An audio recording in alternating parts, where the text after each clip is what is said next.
My goal tonight is to examine many sources about Moshe and ask a bunch of questions to understand who he was, what was his persona, what is his unique quality and qualities, and to try to build from that some very important lessons for us.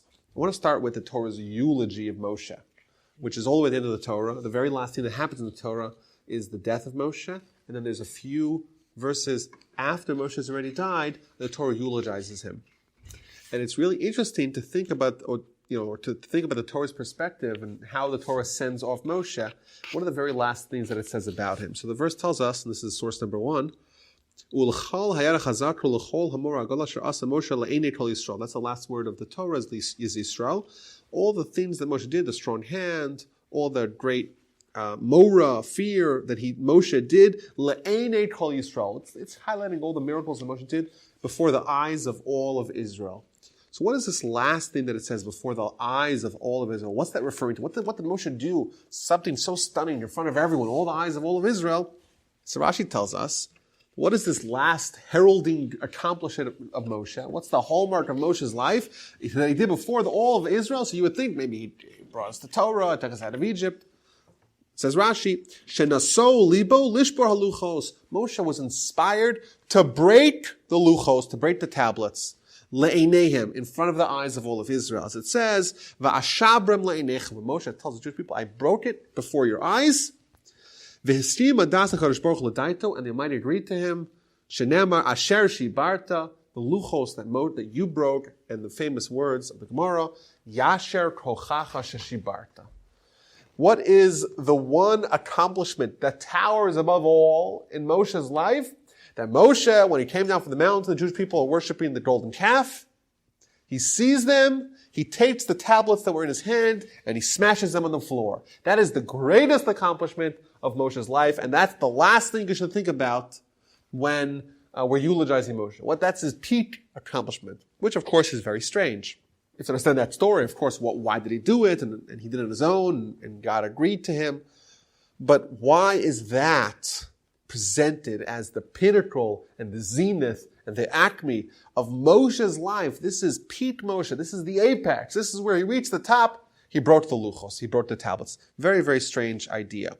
That's, I think, a very, very good question. That's the last thing the Torah tells us about him. What's the first thing the Torah tells about him? Vayihi bayimim hahem vayidal Moshe. And it was, this is source number 2, it was during those days, and Moshe grew up, vayetze elachav. Moshe grew up in the house of Pharaoh as a prince, and he went out once he grew up, and he looked at his brothers, and they of course were slaves. Vayar b'savlosam, and he saw their suffering. Vayar ish mitzri, maki ish ivri me'achav, and he saw an Egyptian man hitting a Hebrew man of his brothers. Now, if you read this verse, you find an incredible oddity that's very rare. It only appears one other place in the Torah. The verse says that Moshe went up, he grew up, and it was during those days he grew up, and he went out to his brothers, Vayar b'sivlosam, and he saw their suffering, Vayar ish mitzri, and he saw an Egyptian man hitting a Jewish man of his brethren. What's surprising is that this verse describes Moshe saw one thing and he saw again.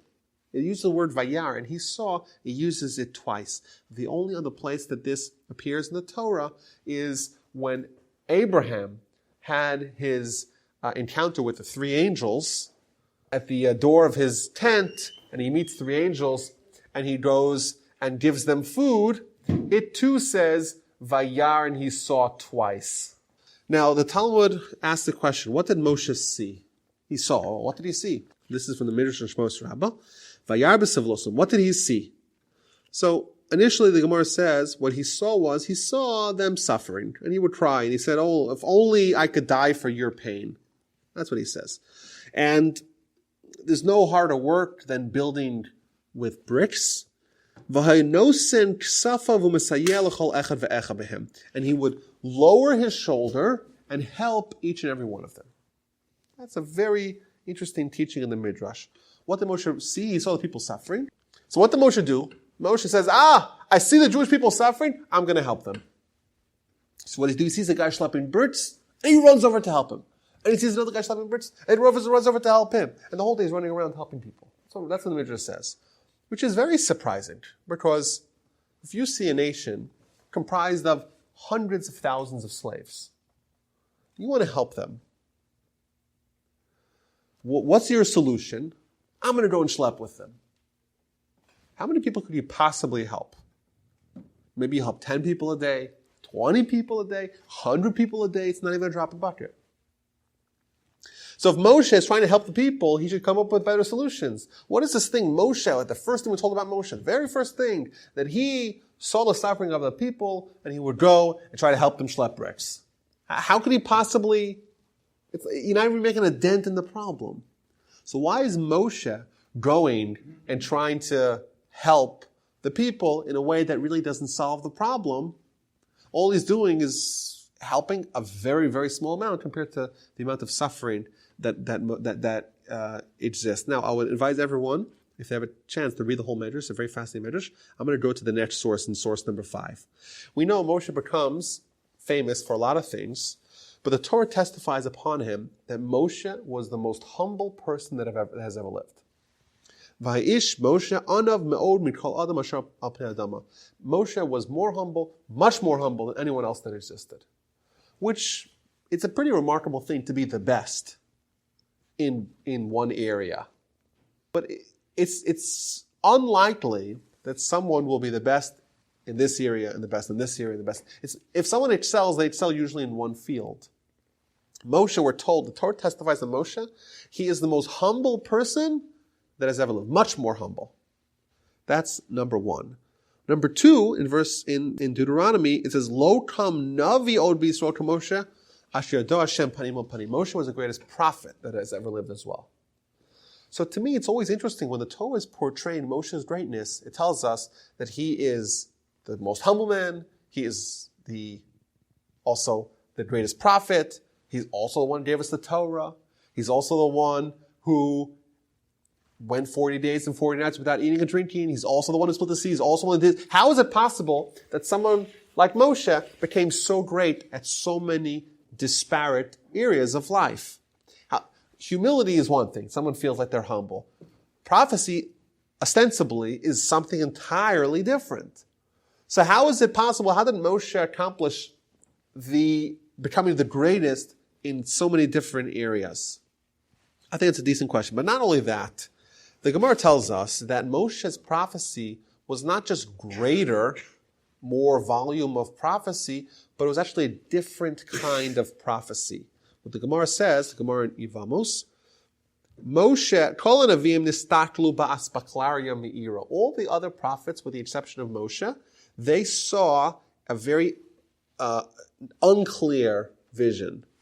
But Moshe nistakel ba'aspaklaria me'ira. Moshe, on the other hand, he had this level of prophecy called aspaklaria me'ira. So the Rambam, for example, tells us there's many different levels of prophecy.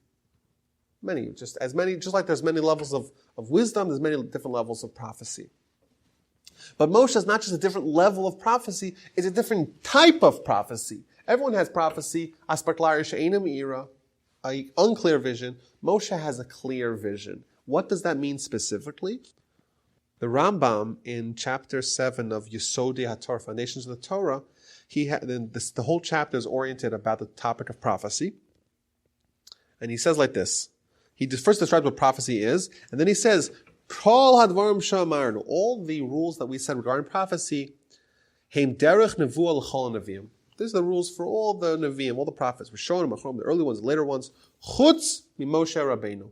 So all the other prophets, out of the millions of prophets that have ever lived, they all fit into one basket. There's one set of rules for their prophecy. With the exception of Moshe Rabbeinu, Rabban Shechon Neviim. He's the rabbi, the master of all the Neviim. So what's the difference? What is the difference between Moshe's prophecy and the prophecy of all the other prophets? So the Rambam lists 4 distinctions between Moshe's type of prophecy, aspaklaria me'ira, and the type of prophecy of all the other prophets. Number 1, kol hanavim bechalom o b'mareh. All the other prophets, they prophesize in a dream or in a vision. Moshe Rabbeinu and Moshe misnavu erva omed. Moshe, when he prophesizes, he's awake and he is standing. And he quotes a verse to support it. That's number one. So all the other prophets, they're sleeping, they have a trance, they have a vision. Moshe is awake, he's alert, and he's standing. Number one. Kol hanavim al yidei malach. All the other prophets, they don't prophesy directly from God, rather they prophesy via a malach, via an intermediary. In fact, the Rambam says that there's 10 levels of malachim, of angels. The lowest one is called the Ishim. Ishim, says the Rambam, from the word Ish, because they're closest to humans, and therefore, when God wants to prophesize or wants to communicate to a human, he does it via the angel that's closest to humans. This is the Rambam in chapter 3 of Yesodei Torah. People are less than angels, and therefore the touch point, so to speak, that they have with the spiritual world is with the closest angel, which is the Ishim. Moshe apparently was greater than the angels, as we'll see. Moshe jumped over all 10 levels of angels, and that's why he's able to communicate directly with God. Now, what is important to know, in this week's parsha, we have the episode of the burning bush. In the burning bush episode in chapter 3 of Exodus, it is abundantly clear in verse 2 that Moshe is not talking to God directly, he's talking to God via an angel. It's a malach, it says in the verse, it's a malach, it's an angel. Clearly, even when Moshe reached prophecy with the episode of the burning bush, it was not directly with God, it was with an angel. Clearly, Moshe ascended even higher when he achieved the peak prophecy with God. In fact, the Sforno, one of the commentaries, I saw this today, the Sforno writes is that by Mount Sinai, Moshe went up to that highest level of prophecy and he never left it. And that's why by Mount Sinai, as the Rambam says, he separated himself from women. He divorced his wife. He didn't divorce her necessarily, but he separated himself from his wife because Moshe essentially went from human to angel at Mount Sinai. And that's why he eclipsed all the 10 levels of angels, and now he's communicating directly with God. But that wasn't initial, wasn't the beginning. So all the prophets, Aidei Malach, Lefitach Ro Mashim Roim, B'Mashal V'Chita. And that's why all the other prophets, they see it, they see the communication, but it's not verbal communication, it's imagery.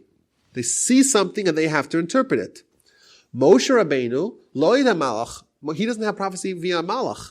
Shenemar peh el peh adarbo, face to face, mouth to mouth, I will talk to him. And that's why, for example, Prophet Isaiah, we're told that he sees a bloated pot. Whatever that meant, that is the job of the prophet, generally, is to decrypt the message that God sends to him. God sends him a message, and it's in the form of some sort of image, and then he has to understand what exactly God wants from him. Every prophet has his own style. Ein shnei neviim misnavim b'sidnon echad. Two prophets cannot have the same style of prophecy. Why? Because every prophet has to filter the prophecy through their own understanding, and therefore they have their own spin on it. But Moshe did not have a prophecy via some sort of interpretation. It was direct communication from God. Every single mitzvah is told to us by Moshe. Because Moshe, we know, is nothing but a funnel from God. He's just giving us what God gave to him. Whereas if Abraham gave us the Torah, we would say, yes, you're Abraham, the greatest prophet of his time, but there's still some Abrahamic influence in your commentary, in your explanation of the Torah, because it has to be filtered through you. There's your own style. Moshe is not adding anything stylistically, he's just giving us what God gave to him. So it's important. So, of course, if someone is a prophet, they already know how to do prophecy. But it's important for Torah's sake, because Torah has to be we want God's Torah. We don't want, even if it's a prophet, we want God's Torah. And therefore, Moshe gave us the Torah, and therefore, it had to be that whoever gave us the Torah gave it to us with this level of prophecy. That's distinction number 2. So number 1, during the day, Moshe during the day, Moshe's direct communication. Thirdly, Kol HaNeviim Yireim V'Nivhalim V'Mitmodedim.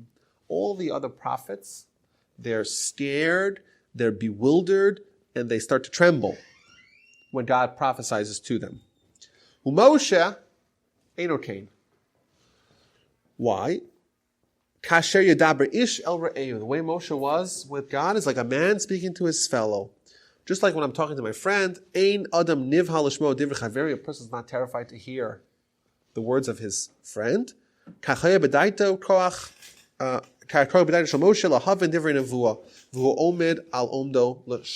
Moshe was totally at peace and at ease, and he was able to communicate with God. Moshe Rabbeinu didn't change for prophecy, which is a very interesting thing. With this, all these things, by the way, are linked, as we'll see. But the underlying link is that for a regular prophet, even though they achieved prophecy, they were still getting more than they could handle.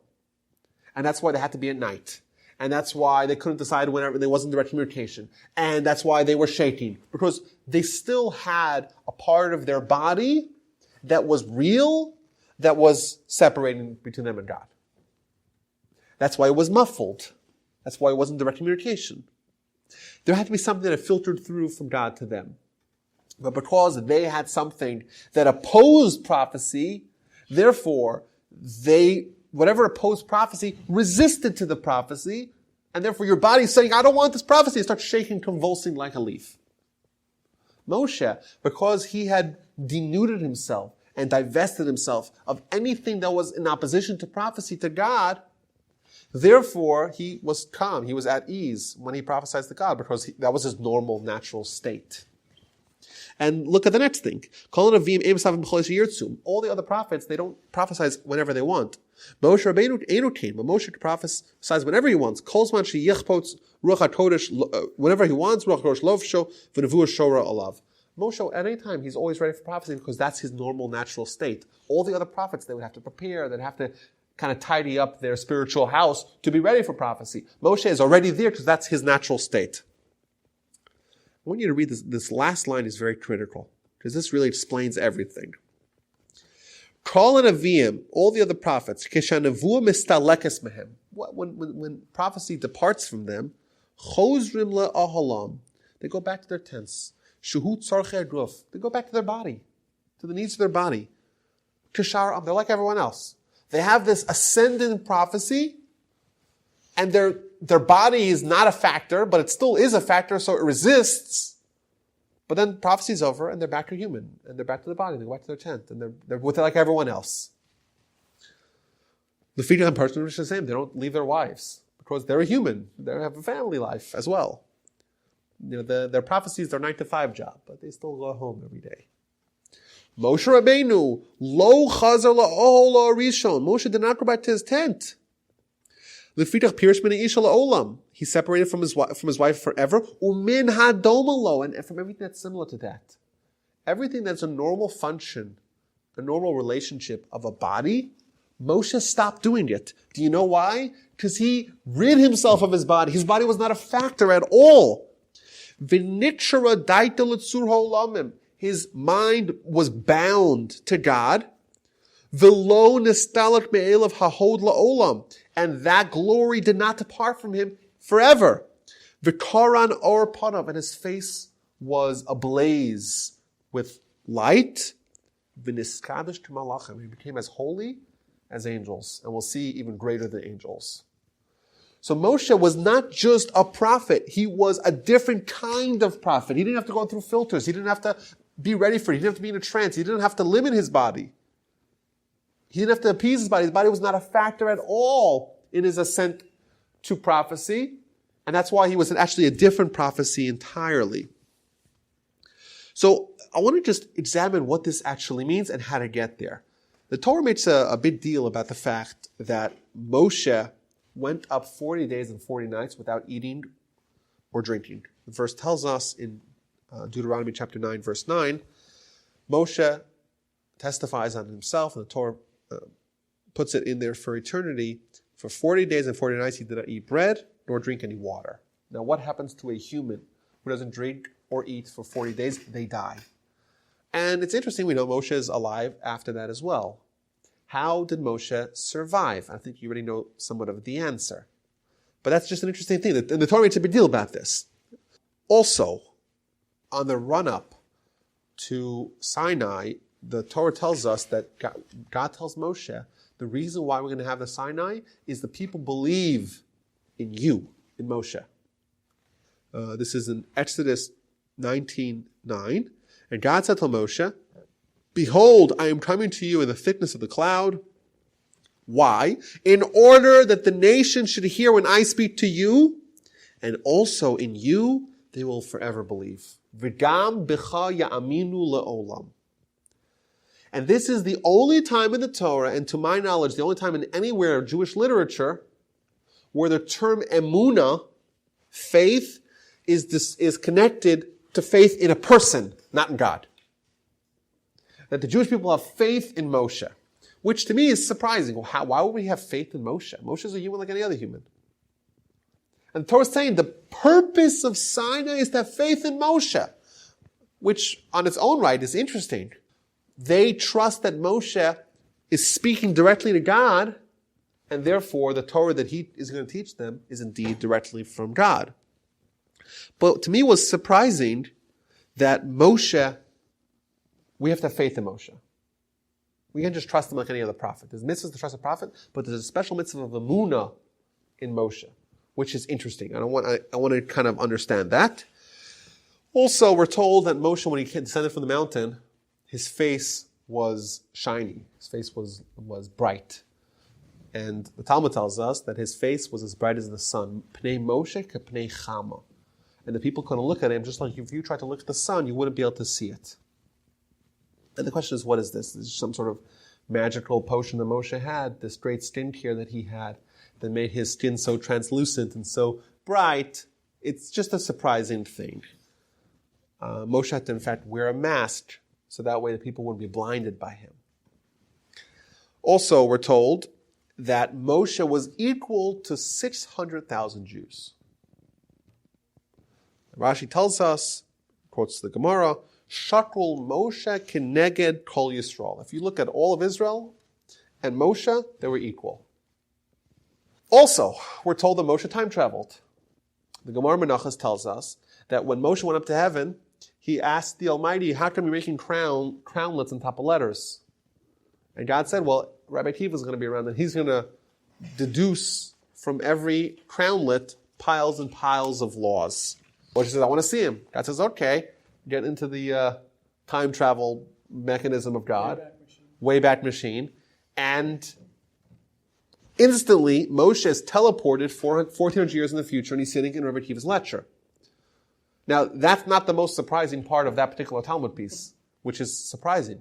But how is Moshe able to time travel? How did he do it? How come rules that apply to everyone else don't apply to Moshe? It's just a strange thing. Moshe's time traveling. What's going on? I want to try to build a model of who Moshe was, and then everything else will fall into place. And we already saw a little bit in the Rambam to explain it. How does someone obtain prophecy? So we spoke about this a little earlier. Prophecy is something that God decides he wants to speak to you. So is it arbitrary who God chooses to speak to?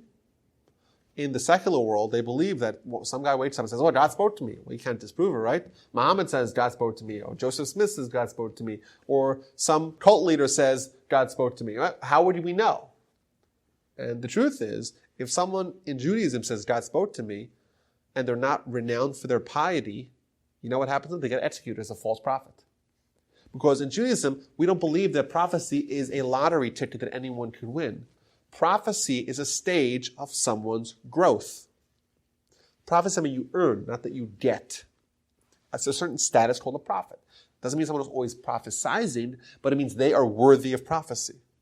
If someone were to walk into the Beis Din and say, I'm a prophet of God, and here's my prophecy, and we know this guy's not a prophet. Well, we know he's a false prophet. Well, maybe God spoke to him. No, God didn't speak to him. Because the change that creates the opportunity for prophecy is not that God decides to speak to someone. It is that someone makes themselves worthy of God speaking to them. They make themselves into a vessel that's capable of prophecy. God's ready to give prophecy to whomever is ready for it. If someone is ready for it, it means that they change themselves to be now eligible to have prophecy. How does that work? So the Rambam tells us. Rambam in chapter 7 of Yisod HaTorah, like I said, the chapter that talks about prophecy. You have to be very wise. Gibor, you have to be mighty, bimidosav, in midos, in character. V'lo yehe yitzro miskaber olav b'davman olam. Your yetzer ra shall not overwhelm you in any matter in the world. Elohu miskaber b'daital yitzro tamid. Rather, this is someone who instead fights his Yetzer Hara and submits his Yetzer Hara and always wins the battles that he has with his evil inclination. And he has a mind and a knowledge that's broad and correct, and very much so. None of it does it say that God decides to speak to someone randomly. What it says is someone makes themselves into a worthy vessel and automatically prophecy resumes. It's almost as if the natural state of man is to have prophecy. We assume that prophecy is an abnormality. It's something out of the ordinary. The truth is, not having prophecy is out of the ordinary. The normal natural state of our soul is to have prophecy. It's just that the reason why we don't have prophecy is because there's all these other factors that are polluting and corrupting our soul. We've got our body, we've got our Yetzer Hara, we got all this world, we have all the factors that are polluting and contaminating and corrupting our soul that cause that the natural state not be there. Normally, just the way things ought to be regularly is that we all have prophecy. We corrupt ourselves, or the Almighty created situations where we are now imperfect and we need to purify ourselves. And we're just reverting and restoring the way it really ought to be and the way it was, is that we should have prophecy. The Rambam is describing here not someone who God decides to talk to him. God wants to talk to all of us. It's just that we're not ready yet for that. We make ourselves ready, and automatically we restore it to the way it really ought to be. Now, how does someone make themselves capable of prophecy? You know what you need to do? You need to bring the status of the soul back to the way it was before it got corrupted. And we've learned several times before already in this setting that the reason why the causes for contamination of the soul are threefold. Number one, it's a body. The body is something that creates problems for the soul to flourish. It is this world. This world creates problems for the soul to flourish, and it's the Yetzer Hara. If someone negates all those three, automatically they'll restore back to the status of being prophets. It's just, that's how you get prophecy. Very simple. Now, the Rambam's telling us that, and there's a midrash, by the way, that says that as well, Moshe became like an angel. What that means is that he undid, not only did he resist his Yetzer Hara in his body, he actually rolled it back and negated it as a factor. And then right away, he's like an angel, because his soul is the only factor in his life, and the soul is even more powerful than angels. Automatically he has prophecy, and he did it to such a degree that his prophecy even superseded that of angels. I want to look at the status of the soul before it was corrupted. If we want to know what the greatest a human could possibly achieve, it's to undo everything that corrupted the soul and polluted the soul before they were born. So the Talmud tells us that before a soul has any influences of this world and the Yetzer Hara, they're in a box called a guf. It's a chamber that contains souls. What's interesting is the word guf means body.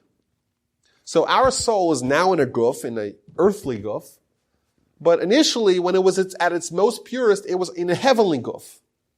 A heavenly box called guf. What's the difference between our guf here and the guf of the heavens?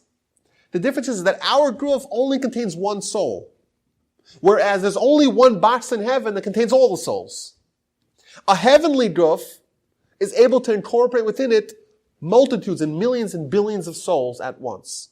Whereas in this world, every soul needs its own guf, needs its own vessel to hold it. What this means is that the major problem that we have in this world, the reason why our soul is under attack, is because we have divisions that separate us from other people. And that's why our soul, the guf that is holding our soul, cuts out other people. And therefore, I can only have one soul in this guf. Whereas in the heavens, one guf contains millions of souls. But this means is that the core problem of this world, and the reason why we're not prophets, and the reason why we're not great, is because we're selfish. We only have ourselves. When you only have yourself, who don't you have? You don't have God, and you don't have your fellow man as well. What happens if someone who achieves the greatness, the highest greatness that you could possibly access is Moshe, because Moshe converted his earthly guf into a heavenly guf. He broke down all the barriers between him and other people. So his guf expanded, like the heavenly guf, to encompass and incorporate within it all the other souls. Says the Talmud, Moshe is equal to all of Israel. What does that mean? All of Israel, 600,000 souls, and Moshe is only one. The answer is no. Moshe changed who he was and expanded his earthly guf to be like the heavenly guf. He undid all the things that caused all the stages of development of his soul, and therefore it's like the way it was earlier, and he's able to expand to include other souls within him. Number one, Moshe's humility. What is humility? What is humility? Humility is to have a perspective of yourself vis-a-vis others. Moshe himself was but 1/600,000th of his expanded self. If you opened up Moshe's guf, so to speak, what would you find? You'd find 600,000 souls in it. Thus, in Moshe's worldview, Moshe himself, vis-a-vis Moshe's expanded self, it was 1/600,000th. It was almost insignificant. The greatest level of humility is what Moshe achieved. Because in Moshe's own perspective, he, in the more minor sense of the word, was nothing more than 1/600,000th of who he was in an expanded. That's what humility is. It's like, me, I'm so insignificant. I'm only 1/600,000th of my interest, my sphere of identity. And we look at Moshe, how he behaves as a young person. He sees people suffering. So what does he do? He tries to help them. We said, you're not helping the problem. You're not solving the problem. The answer is no. Moshe's not trying to solve a problem. Moshe is experiencing pain. Because another Jew is suffering, that soul is part of Moshe's expanded guf. The first verse says, Vayigdal Moshe. Moshe became big. What this means is that Moshe expanded himself to include others within himself. Thus he sees suffering, and it's not that he's trying to solve a problem, pontificate from a platform. He's just responding to pain. If you have pain, you have tons of pain. You're not going to try to alleviate it? Of course you will try to alleviate it. But what if you can't alleviate all of it? So what? You try to alleviate it as much as you can. That's a natural response to pain. Moreover, Moshe is as bright as the sun. You know why? Because he didn't have anything separating his soul from the rest of the world. If your soul came out and you were able to see a physical soul, it would blind you like the sun is from a different world. Moshe was from a different world. And that's why he had these highest levels of prophecy. And by the way, that's why he wasn't bound to the constraints of this universe. His body was not a factor. He doesn't need to eat, doesn't need to drink. He's like an angel. Time travel, why can he? He's from a different world, from a different sphere, from the spiritual world. He's like an angel. An angel can time travel, no problem. The Luchos is the ultimate of Moshe's greatness. What happens? Moshe is the great leader. He's someone who's the least selfish. How is that manifested more than any other case with the Luchos? If Moshe, remember, went up to the heavens, and he negotiated with angels, he got down the Luchos, which is God-inscripted tablets, and he's bringing it down to the earth. There'd be no greater legacy for Moshe. And yet he sees the people behaving in a terrible way. And he recognizes that he's holding God's tablets, but those people are sinning. And if they have God's tablets, and that's going to be a clash, and they're all going to die. So Moshe is presented with the ultimate dilemma.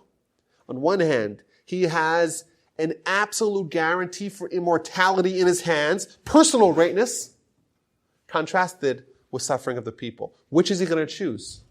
And thus Moshe smashes the Luchos because that was the normal thing for him to do. To him, suffering of other people would instantly outweigh his own personal greatness. Therefore, in this episode, more than anywhere else, do we see Moshe's greatness on display. I want to end off here with a statement in the Talmud. This is just interesting just to see how the Talmud looks at Moshe. This is from the Gemara in Shabbos. Rabbi Shmuel Levi says, when Moshe went up to the heavens, the angels said to God, Ribono shel olam, Ma liyilud isha beninu. Why is there someone who was born to a woman amongst us? Why is this human here? Amar lahen, so God responded, L'kabel Torah ba, to get the Torah. So the angel's like, what? You give the Torah to this guy? Chamuda genuza, this hidden, archived, beautiful thing, treasure, that has been hidden over here for 974 generations before the world was created. Ata mevakesh litna lebasar v'dam, you give it to flesh and blood? That's the Gemara. And ultimately, Moshe has to battle with them to show why he should be deserved of getting the Torah. But to me, what's always interesting is that when the angels look at Moshe, what do they call him? Yulud Isha. He was born to a woman. When they describe, well, God's like, he's going to give a Torah to humans. What do they call humans? Basar v'dam, flesh and blood. How come they changed it? He's talking about humans. Moshe's a human. The humans are humans. Why does he call Moshe Yulud Isha and everyone else Basar v'dam? The answer is that the only element of humanity that was like a normal human that Moshe had was the fact that his mother was a human, was a woman. That was the last thing that he had left. That was the only vestiges of humanity. He was no basar, he was no dumb, he was none of that. That's all it was. Moshe was an angel, and he's able to argue with them like an angel. He was even greater than them. He's able to overwhelm them with his arguments. So when they see him, they're like, what's this thing which is greater than us spiritually, but we could see was his pedigree is that he was the son of a woman. And he's bringing it to humans, to flesh and blood. That's everyone else. Indeed, that's what Moshe is. And that explains everything. Moshe is the greatest prophet, because what's prophecy? Getting rid of those things. Moshe is the most humble. What's humility? It's all converging along the same line. Indeed, Moshe is a giant among men, an Ish Elokim, man of God. And indeed, I think that knowledge of Moshe and how he attained his greatness, first of all, it will help us understand the rest of the Torah, because it's all about Moshe. But also, it shows us what's the overwhelming process that Torah is trying to give us to take us from Adam, so to speak, who brought all these problems into this world. He brought the Yetzer Hara, he brought the physicality into this world. And that's why the Torah starts with Adam and ends with Moshe, because the process of the Torah is to take us from Adam, who brought all these problems into the world, and hopefully bring us as much as we can as close to Moshe, who eradicated and undid all of that.